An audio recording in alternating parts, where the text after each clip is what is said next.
Bonjour tout le monde. Qui, dans cette merveilleuse audience, connaît l'époque de la Renaissance? Comme vous le savez peut-être, la Renaissance correspond à 150 ans de croissance en Europe. Et aujourd'hui, nous voudrions vous proposer de vivre une seconde Renaissance. Est-ce que vous êtes prêts? Bienvenue dans l'ère de la e-Renaissance. Grâce à l'imprimerie, nous avons mis énormément de savoir à la disposition de tous. Et ce savoir est venu s'empiler dans toutes nos bibliothèques. C'est pour ça qu'il est devenu en fait difficile d'accéder à cette information-là. Sont alors apparus des outils comme le web, Google ou ChatGPT qui est venu le détrôner, qui ont essayé de répondre à ce besoin. Mais une réponse de ChatGPT est-elle fiable?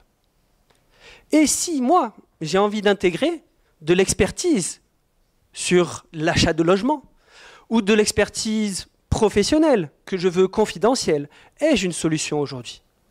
Eh bien, à partir d'aujourd'hui, oui, vous l'avez. Elle s'appelle CoExpert. C'est votre chatbot personnalisé dans votre expertise. Et l'expertise que nous avons choisie est une qui me tient à cœur, et elle concerne les dispositifs cardiaques implantés. Pour chaque dispositif cardiaque, il y a un manuel. Et un manuel qu'on appelle bien un pavé. Et bien évidemment, il y a différents dispositifs, même au sein d'une seule entreprise. Donc, la quantité de manuels et la quantité de pages à connaître pour pouvoir bien les programmer est simplement gigantesque. Et c'est là où CoExpert trouve toute sa valeur ajoutée. Comment CoExpert fonctionne-t-il? Ne vous inquiétez pas, nous n'allons pas aller dans le détail aujourd'hui, même si je suis sûr que ça vous passionnerait. Nous souhaitons juste vous faire part que la structure choisie pour CoExpert s'appelle RAG. Et pour la simplifier, elle se compose de deux choses. Premièrement, un agent conversationnel qui est celui que vous connaissez, le ChatGPT de base, mais que l'on vient complémenter avec une base de données experte qui va venir prédigérer tous les PDF ou toutes les vidéos ou tout autre document que vous auriez d'expertise afin de pouvoir fournir une réponse beaucoup plus précise, pertinente et experte à notre utilisateur.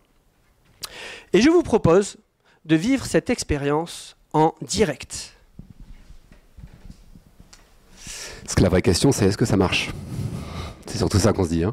Je vous présente CoExpert, donc notre ChatGPT qui a été spécialisé dans le monde pour Boston Scientific, l'entreprise qui crée des pacemakers. On va commencer avec la première fonctionnalité de l'outil qui est encore une recherche dans les documents qu'on lui a injectés. Donc par exemple, ici, on va lui demander en fait de lister tous les modèles, toutes les familles et tous les modèles de pacemakers qu'il y a. Il faut comprendre que là, il est allé chercher dans tous les documents et il a fait une liste lui-même, il a généré une liste lui-même comme un chat GPT par rapport à ce qu'il a trouvé dans les documents. Maintenant, on va prendre un exemple où votre chef, il n'a pas très confiance en ces modèles un peu chat GPT et autres.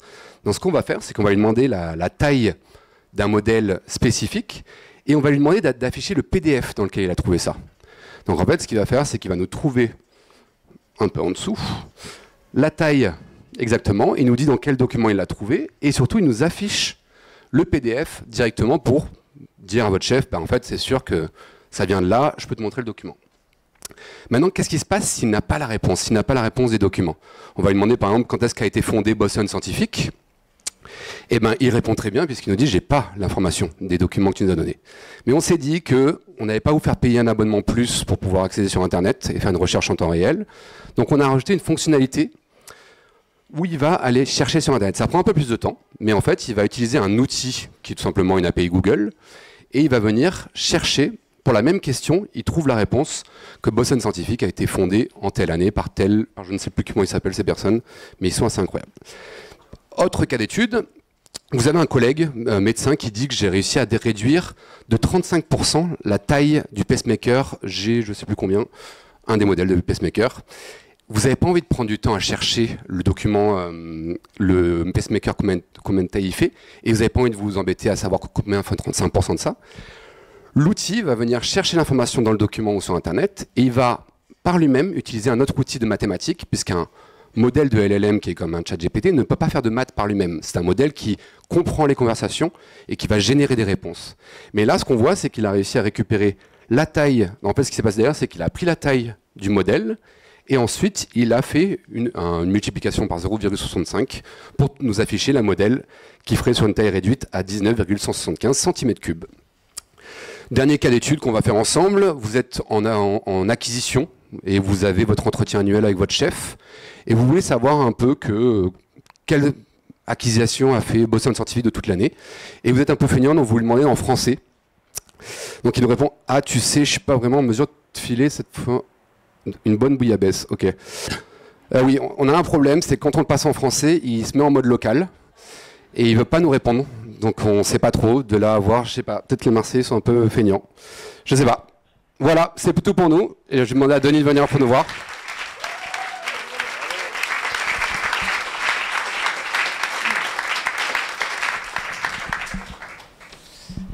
Donc bonsoir à tous, Denis Janer. Moi je travaille chez Naval Group à Olioul, c'est mon CPF, ma petite période de pause pour rafraîchir un petit peu mes connaissances après 28 ans de bons et loyaux services. Et j'ai pris beaucoup de plaisir de cette formation très intense et merci pour la belle expérience.